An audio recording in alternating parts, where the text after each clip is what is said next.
Thank you. Michael Rothstein, ESPN. Yeah, Bijan, did you get any sense that you'd be in the top 10? Like, what was your thought process going into tonight? Yeah, obviously, I was just relying on my faith and wherever I ended up, whether it was top 10 or first round. You just never know. In a guy that's a running back or in my position, where I can end up. But for me, it's just like it's really exciting to end up being here. And obviously, it's a great team that I'm about to go to, and with great guys, and it's just like so exciting, man. I mean, I'm just over here speechless.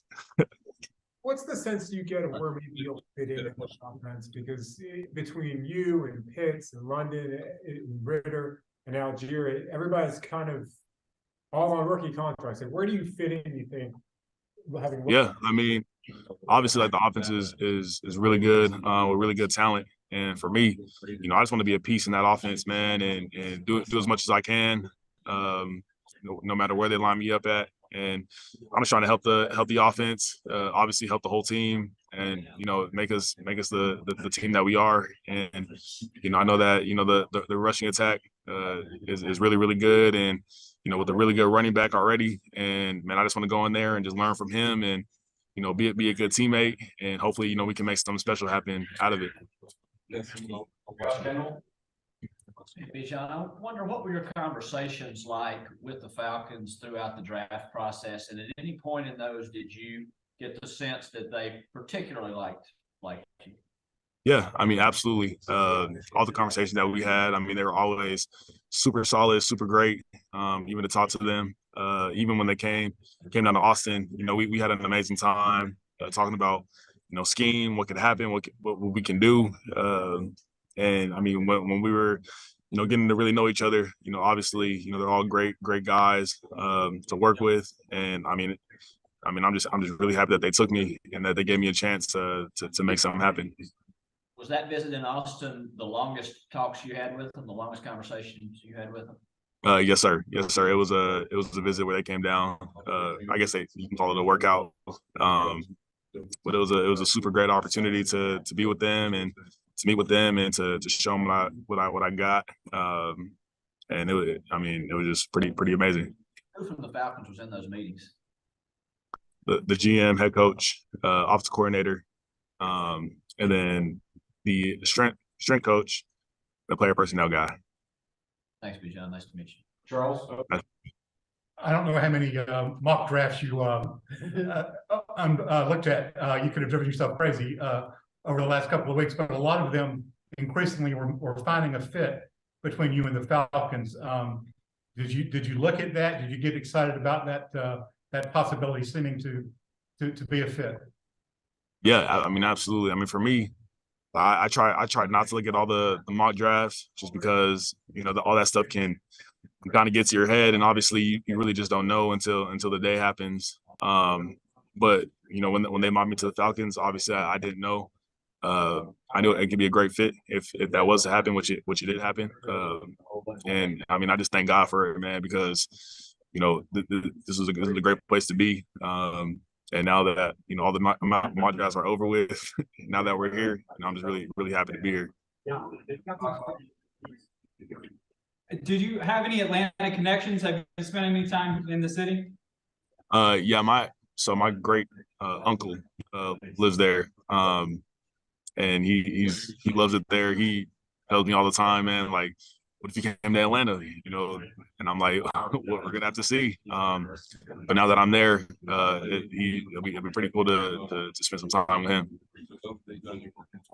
Kelly Price back here.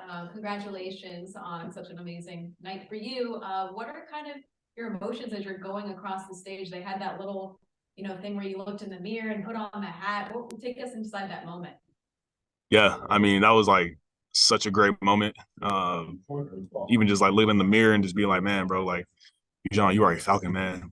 It was pretty special. And the hat was a little big. My head's a little big, so I was trying to fit it on as much as I can. But just to know that I'm here, and even seeing the fans, after I got off the stage and how happy and excited they were, just made me just so much more excited to want to be a part, and I just can't wait. And just one more question. Arthur Smith's offense? How much do you know about it and how he kind of has this run first mentality?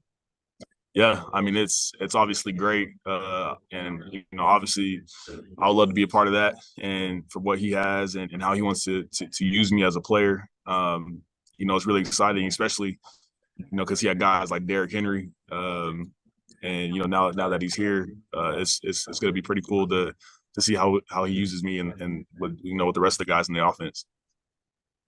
Joe, Patrick, Yeah, Bijan, at the combine, I think you said that you had talked with the coaching staff here and had a great time. You talked about it here. What kind of project did they present to you when you met with them? Yeah, I mean, obviously, they're going to try to use me to my full potential, whether it's catch the ball at the backfield, line up in the slot area, or in the slot position. I'm sorry, and then obviously running back.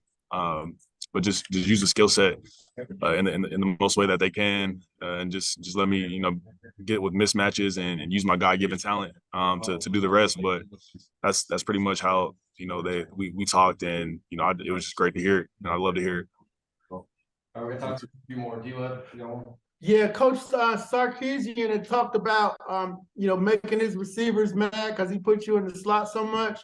Yeah. Where'd you work out of learn how to work out of the slot at in high school or college, or Yeah. your receiving qualities out of the slot? Yep. So for me, I played a lot of 7-on-7 throughout my middle school and high school career, and I played strictly receiver during that time. I didn't play no running back. I was a straight receiver. So I mean, we joke around. I don't know if we joke around because I think it's true. But with the receivers at Texas, and I said I had the best hands on the team. But I always joke with those guys and just kind of get them mad a little bit. But I mean, obviously those are my dudes. But yeah, I mean, I take pride in catching the football too, just as much as running the ball and blocking. So I think that if you're a complete player, it just makes the most sense. all right, last one, Michael Russell. Yeah, I got two quick ones for you. Just a clerical thing. Your great uncle lives in Atlanta. Is that Paul who played in the league? No, that's not him. It's on my grandma's side. Okay, just want to make sure on that. And also, Yeah. I don't know if you saw, but KD tweeted congratulations to you already. Oh, Kevin, do you have a relationship with him, or is that just kind of him being a Texas guy? Or yeah. I mean, me and him, we'll see each other, and we'll obviously chop it up. I mean, I respect him a lot. We respect each other as athletes and especially as people. I mean, Kevin, I mean that dude's the most solid dude as it gets. But yeah, man, I mean, we both represent Texas as much as we can, and he's obviously a legend in his craft and in his game, and I just respect him to the highest.